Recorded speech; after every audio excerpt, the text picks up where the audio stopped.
जय महाकाल। आज मैं आप लोगों को श्री केदारनाथ जी की यात्रा पर लेके जा रहा हूँ। आप लोग मेरे साथ चलिए और महाकाल जी के दर्शन करिए और साथ में उनके रास्ते में पड़ने वाले मनोहारिक जो दृश्य हैं उनका अवलोकन करिए, उनका दर्शन करिए। चलो आगे बढ़ते हैं और लेके चलते हैं आपको श्री केदारनाथ जी की यात्रा पर। ओम नमः शिवाय। अभी हम थोड़ा सा आगे निकल चुके हैं और देखिए ये मंदाकिनी नदी का विहंगम दृश्य बीच बीच में होता हुआ। यहाँ से जो आपको चट्टानें दिख रही है ये सारी काफ़ी मनोहारिक दृश्य है इन सब का, और इन्हीं चट्टान से होते हुए हम आगे बढ़ेंगे। और जो ये नीचे आप देख रहे हैं ये यहाँ के घोड़ा पड़ाव है। जो ये छोटे छोटे पड़ाव आप देख रहे हैं यहाँ पे, ये आपके सारे घोड़े पड़ाव हैं। देखिए घोड़े में लोग आ रहे हैं यहाँ पे केदारनाथ जाने के लिए, और इनका रास्ता ही थोड़ा सा अलग है यहाँ पे बना हुआ। तो अभी मैं आपको थोड़ा सा ऊपर लेके चलूँगा, वहाँ से भी इन सब का आपको व्यू दिखाऊँगा। और इन खूबसूरत वादियों से होते हुए हम आज श्री केदारनाथ जी की यात्रा पे आ रखे हैं। नवंबर का महीना चल रहा है यहाँ पे, और हम अभी यहाँ से लगभग 20 किलोमीटर की चढ़ाई बाकी है। देखते हैं हम कितने घंटे में हम पहुँच पाते हैं। जो हमारा अप्रॉक्स टाइम है वो है 5 घंटे का पहुँचने का, और अभी यहाँ पे 12:15 साढ़े 12 का टाइम हो रहा है। तो शाम के लगभग 5 बजे तक हम ऊपर पहुँचेंगे। ये देखिए नीचे कंदराओं से होती हुई मंदाकिनी नदी का कल कल करता हुआ स्वर, और ये सुंदर सुंदर पानी के झरने इस यात्रा में जो है हमारी खूबसूरती को और बढ़ा रहे हैं। हम अभी यात्रा का बहुत ही आनंद ले रहे हैं। अच्छी तरीके से आनंद लेके हम केदारनाथ जी की और ओम नमः शिवाय का जयकारा लगा के आगे बढ़ते हुए चल रहे हैं। काफ़ी लोग इस महीने में भी यात्रा कर रहे हैं आजकल, और यात्रा का पूरा मंगलमय जो उन्माद होता है वो हम सबके ऊपर है। और देखिए कितना सुंदर सा दृश्य है। हेली सेवा भी अब शुरू हुई है, लेकिन थोड़ा सा किराया ज़्यादा होने के कारण लोग उसमें यात्रा करना ज़्यादा पसंद नहीं करते हैं। देखिए कितना सुंदर सा वाटरफॉल है।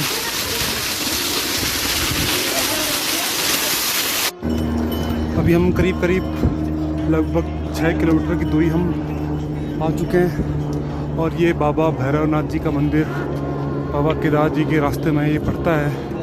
जय बाबा भैरवनाथ जी, आप भी दर्शन कर लीजिए और मनोवांछित इच्छाएं मांग लीजिए। जय बाबा जी की। ये हमारे साथ बाबा जी हैं, यहाँ के पुजारी हैं, बड़े पुजारी हैं, और भगवान जी का आप दर्शन कर लीजिए। अभी हम जंगल चट्टी से करीब 2 किलोमीटर आगे निकल चुके हैं, और अभी तक की जो हमारी यात्रा है वो काफ़ी अच्छी रही है। बस थोड़ा सा जो दिक्कत हुई वो जो सीतापुरी जगह है, यहाँ पर हम अपनी पर्सनल गाड़ी लेके आते हैं, लेकिन वहाँ पर जो लोकल गाड़ी वाले हैं उनके कुछ कमीशन के चक्कर में हमें वहाँ पर उतरना पड़ता है, और सारी प्राइवेट गाड़ियाँ वहाँ पर रुक जाती हैं। वहाँ से किसी को भी अपनी प्राइवेट गाड़ी लाने का कोई हक नहीं है। तो हम अपनी यात्रा आगे बढ़ा रहे हैं। काफ़ी अच्छे लोगों के साथ मिल भी रहे हैं हम लोग यहाँ पे, और भीड़ काफ़ी अच्छी है केदारनाथ में। साथ में जो नींबू पानी वाले और खीरे वाले ये जो दुकानदार अभी रेडी लगा के बैठे हुए हैं, ये भी काफ़ी मदद कर रहे हैं। थोड़ा सा कॉस्टली है, लेकिन यहाँ के हिसाब से सही है। अगर आप लोगों में से किसी को भी केदारनाथ की यात्रा करनी है तो मैं तो यही सजेस्ट करूँगा आप लोगों को कि पैदल यात्रा करें। घोड़े खच्चर या फिर हेलीकॉप्टर से यात्रा करने का कोई फ़ायदा नहीं है, क्योंकि यहाँ की खूबसूरती आप जब पैदल चलोगे उसके बाद ही देख पाओगे। और चलो ठीक है, आगे मिलता हूँ। आगे जैसे मैं केदारनाथ पहुँचता हूँ उसके नज़दीक के स्थानों के बारे में आपको बताता हूँ। ये देखिए जो यहाँ पर आपको दिख रहा है, ये सारा आपदे के बाद का ये सीन है। यहाँ पर पहले एक तो दुकानें हुआ करती थी, लेकिन अब देखिए अब कैसा हो गया है। यहाँ पर देखिए एक घोड़ा अभी अपने प्राण त्याग चुका है और घोड़े के मालिक को इनको जरा भी रहम ना आया। हो सकता है किसी भारी आदमी के कारण ये यहाँ पे मर चुका है और इसके मुंह से खून निकल रहा है। अभी बहुत बुरी कंडीशन है। और सामने से देखिए पहाड़ों से निकलता हुआ झरना, और जो बाद में जो आपदा आई थी, यहीं पर जो आपदा आई थी यहाँ पर भी मतलब नुकसान हुआ था काफ़ी ज़्यादा। अगर इस चट्टान को खोदा जाए तो हो सकता है 2-3 कंकाल अभी भी निकल जाए। ये अभी हम भीमबली नामक जगह पर पहुंच चुके हैं और यहाँ से केदारनाथ की जो दूरी है वो 10 किलोमीटर की अभी बची हुई है। और ये सामने आपको रामबाड़ा दिखेगा 1 किलोमीटर के आगे, जो पहले वाला रामबाड़ा था वो पूरा तबाह हो चुका था आपदा के टाइम पे। और नया रामबाड़ा आपको दिखाएंगे कैसा बना है। जो पुराना वाला था उसमें बहुत ज़्यादा नुकसान हुआ था उस टाइम पे, और लगभग 30 से 40 हज़ार लोग वहाँ पर इकट्ठा हुए थे उस रात को, उस काली रात को। और लगभग 20 से 30 हज़ार लोगों ने अपनी जान गंवाई थी। 10 हज़ार लोग ही बच पाए थे उस कंडीशन में उस दिन। और ये जो आपको ऊपर दिख रहा है, ये निशान दिख रहे हैं, यहाँ तक उस टाइम पे पानी था, पूरा पुल वगैरह सारा बह चुका था। ये नया रास्ता बना हुआ है। ये यात्रा का दूसरा पड़ाव है। यहाँ पे लोगों खाना और ब्रेकफास्ट लंच जो भी है ये यहाँ पर करते हैं। चलो आपको अभी आगे लेके चलते हैं रामबाड़ा की ओर। ये आपकी मंदाकिनी नदी, काफ़ी कम पानी है यहाँ पे क्योंकि काफ़ी ऊपर से आ रहा है, लेकिन जल प्रवाह बहुत तेज। इसी नदी के कारण उस टाइम पे इतना ज़्यादा नुकसान हुआ था। इसी नदी का पानी बढ़ चुका था और ये केदारनाथ की घाटी से सीधे रुद्रप्रयाग तक मिलती हुई, रुद्रप्रयाग में मिलकर ये अलकनंदा बन जाती है। भीमबली से 2 किलोमीटर ऊपर आ चुके हैं हम। जो ये आप देख रहे हैं सामने पे, ये आपका पुराना रास्ता था नदी के उस पार। और क्या कंडीशन उस रास्ते की अब हो चुकी है, बिल्कुल ही वो रास्ता किसी काम का नहीं बचा। यहाँ से पहले केदारनाथ का रास्ता हुआ करता था, और लेकिन आपदा के बाद ये पूरा का पूरा सत्यानाश हो चुका है। इस रास्ते का पूरा ढह चुका है ये रास्ता, और अब ये रास्ता नया बना हुआ है। और यहाँ से बहुत सारे यात्री लोग भोले बाबा के दर्शन करने के लिए आगे बढ़ते हुए। अभी हम यहाँ पर कैंप एरिया में पहुँच चुके हैं और केदारनाथ जी अभी भी यहाँ से कम 5 किलोमीटर की दूरी पर हैं। देखिए इस क्या सुंदर नज़ारा है इस बर्फ के पहाड़ का, अभिभूत नज़ारा। और पूरे यात्रा के लोगों को देखिए, यात्रियों को देखिए, क्या जत्था जा रहा है। ये है नवंबर का महीना और ये यात्रियों की ये श्रद्धा है लोगों पे, और हैली पे अपनी सेवाएं अच्छी तरीके से देता हुआ। और फाइनली जिस पल का हमें बेसब्री से इंतज़ार था, हम पहुंच चुके हैं भोले बाबा के दरबार में, महाकाल के दरबार में। आप लोग भी देखिए क्या भीड़ लगी है। जय महाकाल, ओम नमः शिवाय, बम बम भोले। क्या अभिभूत करने वाला नज़ारा है। देखिए यहाँ की खूबसूरती, मन मोहने वाली, जो ठंडी ठंडी शीतल शीतल पवन चल रही है, हवा चल रही है, ये मन को मंत्रमुग्ध कर रही है। और इसी के लिए, इसी पल के लिए लोग यहाँ पर जो लाखों श्रद्धालु आते हैं हर साल, जो अभी आए हुए हैं, लाइन लगाए हुए हैं अपना मत्था टेकने के लिए, बस इसी पल के लिए यहाँ पर आते हैं। जय महाकाल। अब देखिए ये उस टाइम का है जब आपदा आई थी, और इसी के ऊपर वो चौराबाड़ी लेक थी जिसमें कि बिजली कड़कने से या कुछ भी दैवीय कारण से वो आपदा आई थी और झील फट गई थी, और पूरा का पूरा सैलाब, पूरा का पूरा मलबा यहीं से होता हुआ ये दो यहाँ पे नाले जो दिख रहे हैं, इन दोनों नालों से होता हुआ ये सीधे बहुत तेज स्पीड से मंदिर की ओर चला गया। और मंदिर में उस टाइम पे करीब करीब 50-60 हज़ार श्रद्धालु मौजूद थे। ये देखिए यहाँ का क्या हाल है, पूरा जो है ये फट के आया था, और पूरा जो तालाब था वो सीधे केदारनाथ जी से होता हुआ नदी में मिल गया, और सारा नुकसान, सारा तबाही करते हुए यहाँ से वो सीधे आगे बढ़ चला। भगवान ना करे कि ऐसी आपदा दोबारा आए, लेकिन ये उस टाइम की बहुत ही ज़बरदस्त आपदा थी।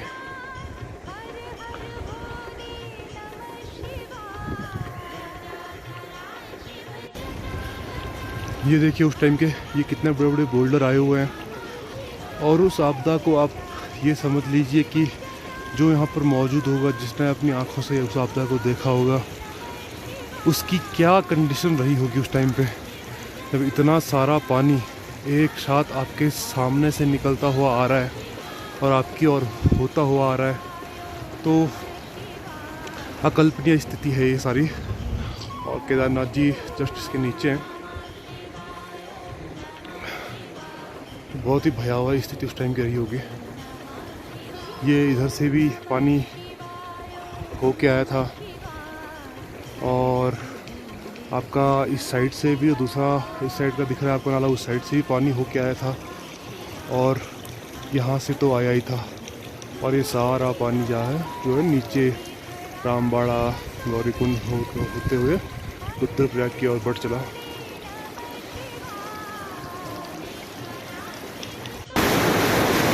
अभी हम यहाँ से भैरव बाबा जी के दर्शन करने के लिए जा रहे हैं। जो आप वो दूर जो मंदिर देख रहे हैं आप, वो भैरव बाबा जी का मंदिर है, और वहाँ पर हम जाएंगे और आपको वहाँ पर दर्शन करवाएंगे भैरव बाबा जी के। वहाँ से आपको केदारनाथ का व्यू भी कुछ ज़्यादा अच्छा लगेगा, और ये नीचे पूरा केदारनाथ है। यहाँ से आप देखेंगे भगवान भैरव बाबा के दर्शन कराऊंगा आप लोगों को, और मन इच्छा वो प्राप्त कर लीजिए यहाँ से आके। जय भोले बाबा की।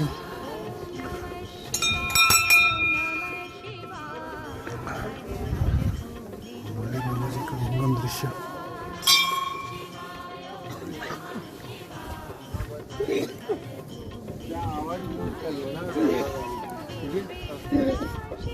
हमारे भोले बाबा जी और भैरव बाबा जी।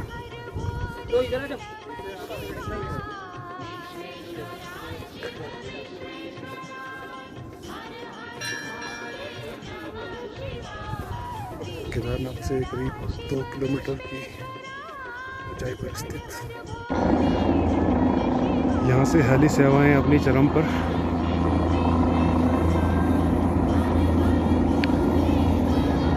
हेलीकॉप्टर से जो यात्री पैदल नहीं आ सकते हैं, वो यात्री हेलीकॉप्टर से आते हैं, और बाबा जी के दर्शन करने के बाद वापस हेलीकॉप्टर से ही वापस चले जाते हैं।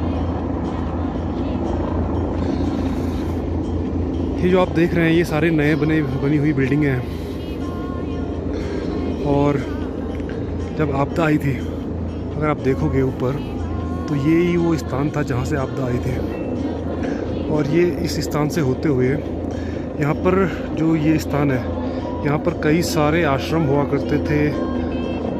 यहाँ पर अंबानी जी रिलायंस का होटल था बड़ा सा, बहुत सारे होटल बने हुए थे, और सारे उस टाइम पे ढह चुके थे। उसके अंदर जितने भी लोग थे उन सब की भगवान के पास जो है, जो उनकी जल्दी बुलावा आ गया था, और सामने से ग्लेशियर को तोड़ते हुए वो नदी आई हुई थी। सामने भोले बाबा का मंदिर प्रांगण, जिसमें हज़ारों की संख्या में लोग आए हुए हैं बाबा के दर्शन करने के लिए। और केदारनाथ जी का बहुत ही सुंदर दृश्य।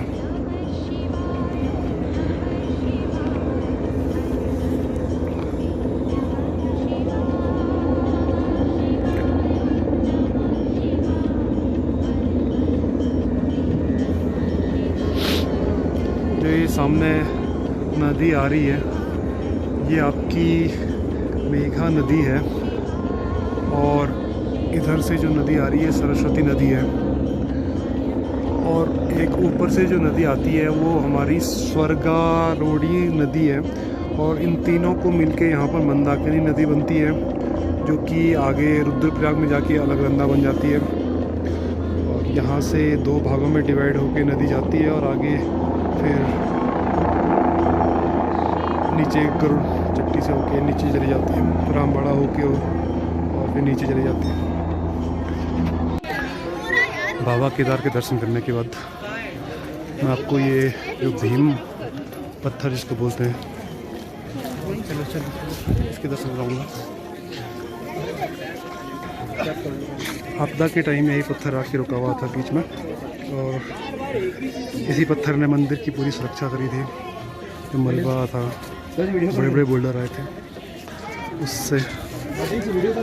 देखिए यही था भगवान की लीला है, भगवान भोले बाबा का चमत्कार है कि इतनी ऊंचाई से आने के बाद भी ये पत्थर यहाँ पर अटक गया। और लोग अभी इस पत्थर की पूजा करते हैं। इस पत्थर को भगवान माना जाता है यहाँ पे अभी।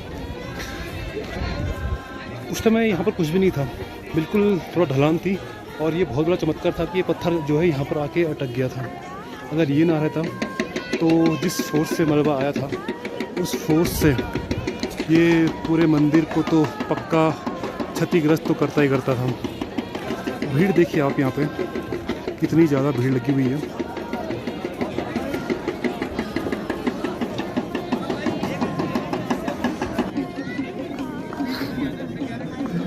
मंदिर प्रांगण देखिए आप लोग यहाँ पे जी के दर्शन कर लीजिए। लोग आके बाबा जी से आशीर्वाद मांग रहे हैं।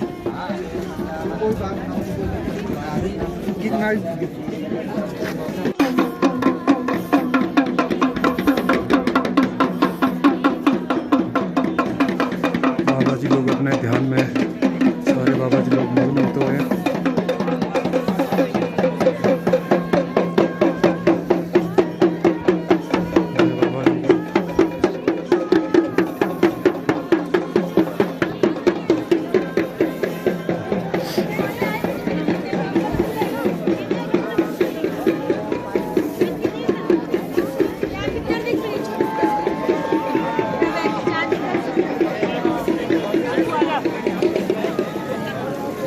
गोमुख धारे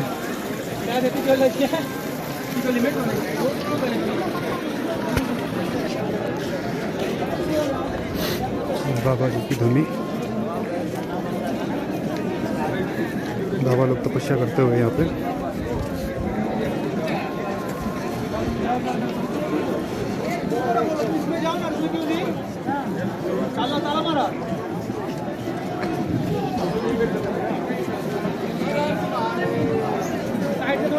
जय बाबा केदार की।